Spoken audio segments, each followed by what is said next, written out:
So today I want to give you a World vs. World Elementalist build. You can also see that we are standing right now in the middle of a fight. Oh no! Oh wow! We are standing right now in the middle of a fight, and our keep just got taken. That is unfortunate. Let me teleport out of here real quick, and I can't even teleport.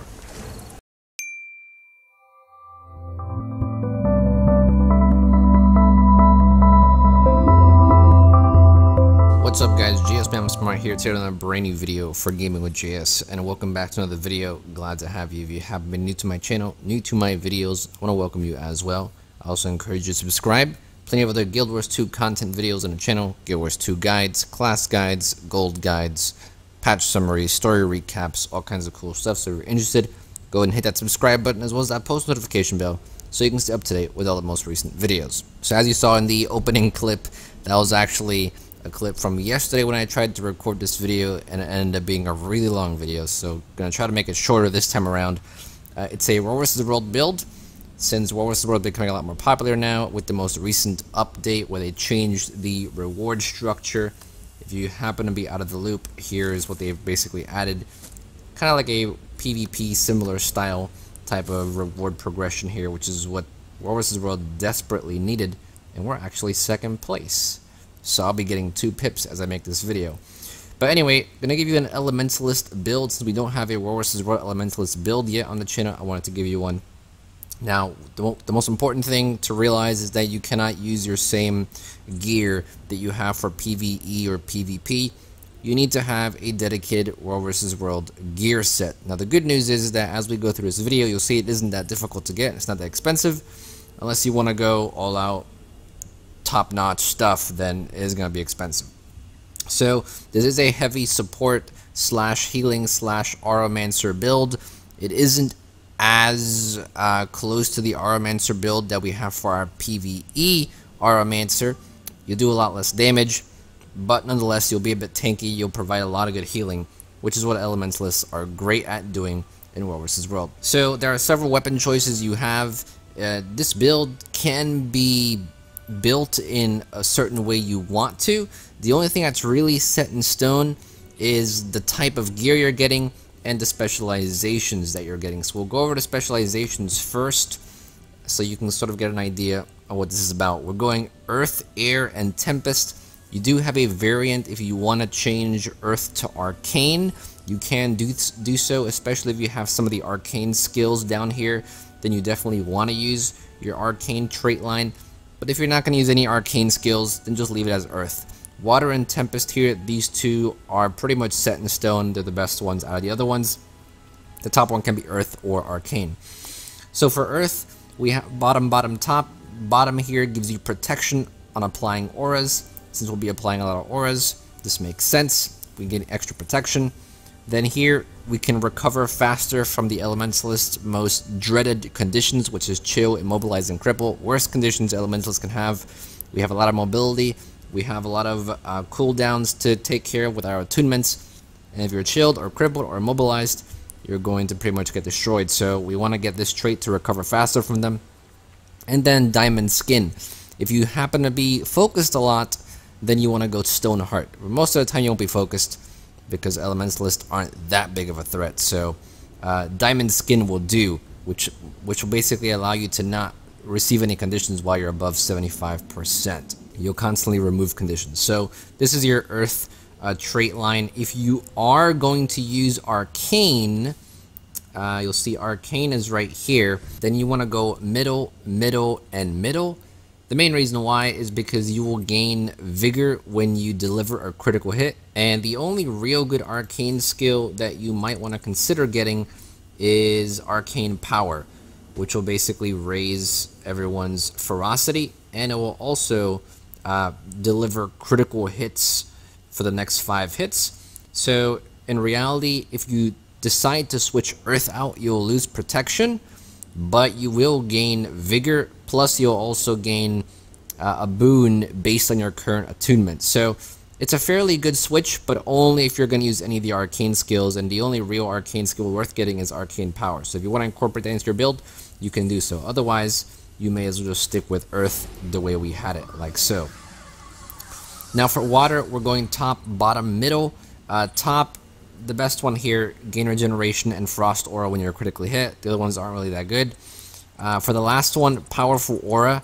This is the best one to get. You're an aura man, so you want to give your auras out to people. Get this one. And then the middle one. Here, once again, is some variation. If you are going to run the staff build, which I'm going to go over in depth in this video, then go ahead and get the training here, which will make your water skills recharge faster. If you are going to run Dagger Focus or Dagger Warhorn or Scepter, then you want to go Cleansing Water, which will remove conditions from you and your allies when attuned to water. But most of the time, if you're running in a Zerg with your staff, which is what this build is geared towards, then you want to go ahead and get this one so you can go and recharge your water skills faster, because water skills are a big part in your build. And lastly, for Tempest, we're going bottom, middle, bottom. Bottom here, mainly because it gives more auras whenever you overload, which is very important. Middle, because we gain vigor and regen when we grant aura. And the last one here, you gain auras. The auras that you apply also heal. So, also very good since this is a healing group support build. Tempest really has a lot going on here for us that's really useful. So these are our specializations, pretty much set in stone, unless you're going to go arcane, or unless you're using a different weapon, then you can go this trait right here. Otherwise, you'll go the training trait right here. So that's it for your specializations. Now, for your utility skills here, your heal, the best one is Wash the Pain Away. It's the other ones aren't really that good. You can run the Glyph, but it's really inferior to this one, so just keep Wash the Pain Away. For your elite skill, Rebound, the best one. It gives you more auras, plus it also gives you a massive heal if you're about to die, so really clutch skill when you need it. Then, how's my, I'm about to lose tier 4 participation. And then for these two skills, you can change them if you want. However, Feel the Burn and Flash Freeze, they're the best two auras. The Flash Freeze gives you a frost aura and it chills people around you, so it makes them go slower. It also makes their skills go slower. The recharge is longer, so this is a really good one. And then Feel the Burn is great because it gives you might and it gives you a fiery shield. So these two are the best auras, and because we're running an Auramancer build, you want to keep them. However, one skill that you can change, you have a choice between Lightning Flash. You can also decide to get Eye of the Storm. You can decide to get Aftershock, or you can decide to get Armor of Earth, or even Mist Form. So a lot of choices here. And if you want to run the Arcane skill, Arcane Power, a lot of choices with this skill right here. Now, Arcane Power, if you want to run it with the Arcane trait line to gain Ferocity and more critical hits, then this is great. Go for that. If you want some more mobility and more immunity, then go Mist Form. This can be very useful sometimes if you're in a giant fight and you need to reposition yourself, so you can use that. Lightning Flash is always good because when you're channeling your Fire 5 skill, you might want to get out of the way real quick. You can use Lightning Flash. If you want to catch up with a squad, you can use Lightning Flash. If you want to run away from an enemy, you can use Lightning Flash. So, really good here to have Lightning Flash to reposition yourself. Armor of Earth gives you stability, which this build doesn't have much of, so stability is always good to have. Armor of Earth is great. And what I would suggest you get is either Aftershock. Aftershock is good to have, but a lot of people have their own reflects anyway. Guardians will give reflects, so Aftershock isn't really that useful. So one of the more useful ones is Eye of the Storm, which gives super speed for 5 seconds. And this is really good if you and a group of people are trying to escape the enemy that's coming in towards you. Super speed will go faster than regular swiftness. It will actually make you go a lot faster, and a lot of times this can save your entire group really quickly. It's also great for giving yourself and Doliac super speed so they run faster. Be aware it is faster than your swiftness, so you want to use this really only when you want to get to a place very quickly, you want to escape something very quickly. I thought this skill wasn't that great, and I've always been using Aftershock or Lightning Flash, but in certain situations this can really save you. So don't underestimate the skill. It is really good, and it is another shout. You'll see that with our runes that we pick. Shouts are really good. So the more shouts you have, the better. That's why this is a really good one to have.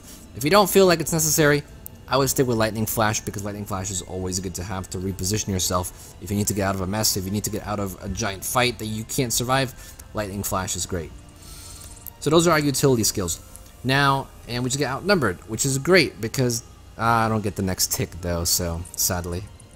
And I went away. Anyway, for the weapons though, what we want to have is Staff. Now, like I said, there is some variability here. You can run Dagger and Focus. Dagger and Focus will give you a lot of defense. The reason why it'll give you a lot of defense is because you'll have Focus 5. I think I have a Focus with me. So yeah, Dagger and Focus is one option, mainly because Earth 5 will give you immunity. So if you need to get out of some place, you can easily get out, take no damage for 4 seconds, you're immune. You also have Reflects on your 3 and 4 skill, and your Overload gives you more Reflect. So a lot of Reflects here that can help you and your party. Your Air, it's nothing really crazy, but you do get another Aura in Air 3, which is very useful. And obviously this is decent damage. For your Water, you have a good amount of heals. Your Water 2 is a fairly good heal. You have more chills. You even have a daze here as well, or I think it's a stun here. So a lot of good stuff in the Dagger and the Focus here too. And your Fire is very good because it gives you another aura here with a Fire Shield. So this Dagger Focus gives you a lot of defense, a lot of auras, which is great if you want to play more defensively. You also have the option of running Dagger and Warhorn, which loses some of the defense because you don't have the immunity in Earth 5 anymore. However, you do still have the aura here, so that isn't too bad. You also have some more CC skills in your Air 4, and it gives Swiftness. Your Air 4 gives Swiftness. You also have a lot of really good healings, a lot of good healing here. You have Water 2, Water 4, and Water 5 all giving healing, so heavy on heals here. But you also are able to give Might with Fire 4 and do a significant amount of damage. So if you want to think of it like this, if you want to go heavy defense, then go with a Focus and a Dagger. If you want to go a mixture of defense and offense, then go with a Dagger and Warhorn, which is actually a really fun way to play this class. However, what I suggest you do is go with a Staff. And the reason why is because even though Staff doesn't have a lot of defense, you will be running with a Zerg, and you do have tanky gear. So you can go a bit more offensive. Plus, the Staff gives a lot of CC, a lot of heals, and the reason why Elementalist is so good in World vs. World is because they can give blast heals, and the Staff allows you to do that. Not only do you have an Earth 3, which gives you Reflects and another aura, but you have Earth 4, which stops someone from chasing you, or it will make them use a stability skill. So this is great for blocking people off, blocking entries off, making people use their stability. Great skill for CC. Then you also have a ton of CC in Air. You have Air 3, which pushes people back. You have Air 4 for Swiftness. And you have Air 5, which is great for an open field combat. You can go place a static field down, stun a bunch of people, and easy kills basically. So this is a really good skill that makes Elementalist really good in open field combat because you have this huge stun area. People run through it. You can even stop people from chasing you. Really good skill. But the magic really comes in with our Water skills. You can blast finish your Water 3 and Water 5 in combination with your Earth skill, which I'll show you how to do in just a second. But these are massive heals, especially if you combo finish them with Earth. Then you can pretty much get your party back up to full health. And because we're running a healing build, it's very easy to do that. So 3 and 5 are your main skills here. And then obviously we have the massive amount of damage with Meteor Shower and Lava Font, which in combination with Overload do a lot of damage. So Staff is more the offensive type of playstyle. However, you do have lots of healing and you have lots of CC, so it makes up for that lack of defense that maybe Dagger, Focus, and Warhorn have. If you want to run solo or you want to roam with a few other people or by yourself, I recommend going Scepter and Focus or Scepter and Warhorn because that'll work fairly well. So Scepter is great for roaming. If you like staying with Zergs or groups, then I highly recommend choosing the other 3 sets, either Staff, Dagger, Focus, or Dagger and Warhorn. So those are pretty much your skills. Those are your specializations. Now I'll show you real quick how to combo your Water. If you are going to go Staff, what you want to do is start on Earth. And I accidentally started on water right now. One thing that's very important also is, if you remember, we did have in Tempest a trait that gives us auras when we overload. You always want to overload so you can gain that extra aura. Don't ever switch attunements without overloading, because the more auras you have, the better. Always overload whenever you can, so you gain that extra aura on you. It'll give you extra healing, it'll remove extra conditions, and it will benefit your entire group in its entirety. Now, if you want to blast finish your heals, the main key is Earth 2, Eruption. You place Earth 2 down, you switch over to Water, you put Water 3 down, and it will blast finish. You'll see it says Area Healing. That's how you blast finish the Water 3 skill, which is basically a small heal, but it heals for a ton. You can very similarly do this with Water 5. The same way we did it with the heal skill, you want to use your Earth 2, then use your Water 5, and you'll get a blast heal. Just give me a second while the Water skill, the Water attunement recharges. So we can go put Earth 2 down, switch to Water 5 skill, and you'll see Area Healing, Splash Heal, even more healing. So these are the two great combos that Elementalists have, which makes it really great for you to give massive amount of healing, massive regen, and really help in open field combat and even healing yourself. Plus you still have your Water Overload, which is more healing as well. And it's also worth mentioning that with that blast finish, you have another blast finisher which gives you a good amount of might also. And very similarly, the exact same way it works as you did before. You drop down your Earth 2, then you drop down your Fire 2, and you'll see that will give us might. There you go. So you can give quite a bit of boons through your blast finishers. And I believe the same functions if you want to give swiftness to everyone. I believe it works with Air 2, and then you can go Air 5, you do Earth 2 and Air 5, and you get even more swiftness. So you have swiftness with 4, and you have swiftness by blast finishing your Earth 2 and Air 5.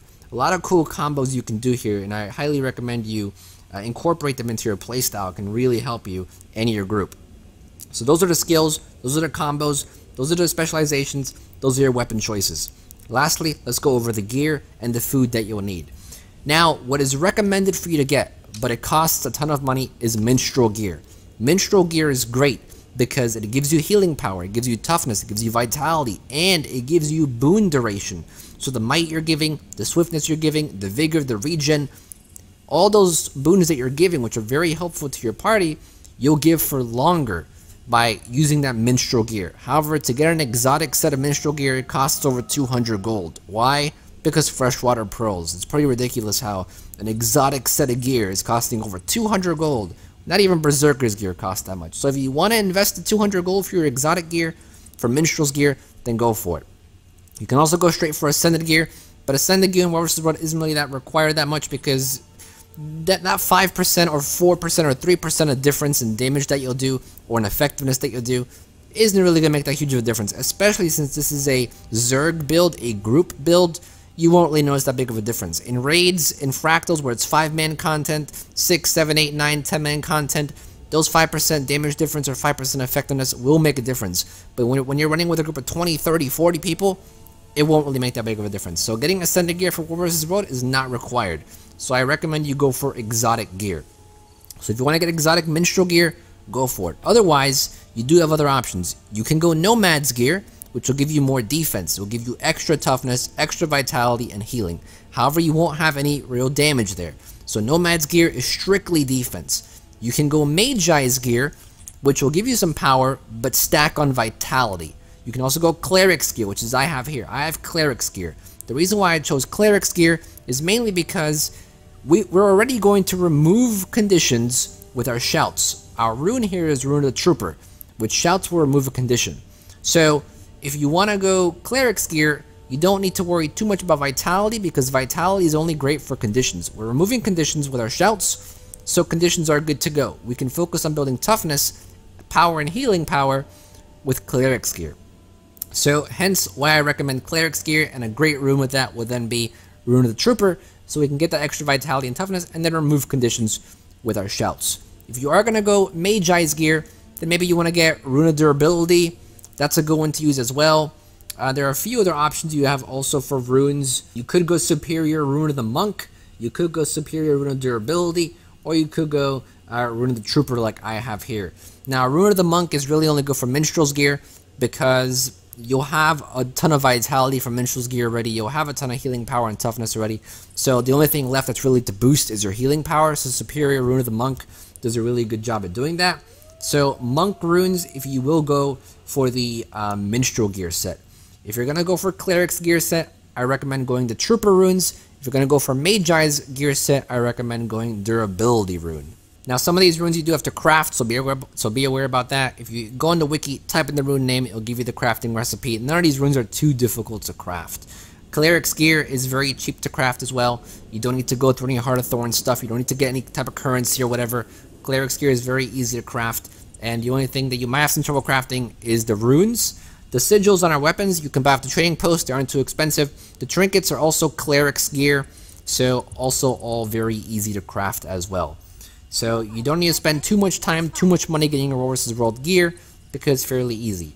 So those are our runes. That's our gear. For our weapon, for our sigils, we have Superior Sigil of Transference to give us extra healing power, and Sigil of Benevolence to also give us extra healing power. All really good to have. Those are the best sigils that I think are really great for the staff.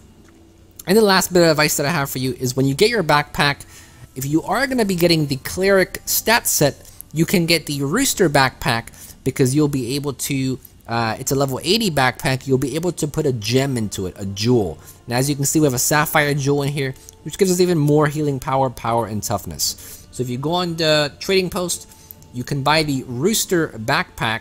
I think it's one of the only level 80 exotic backpacks that is very easy to get. A bunch of the crafted backpacks are level 78 only.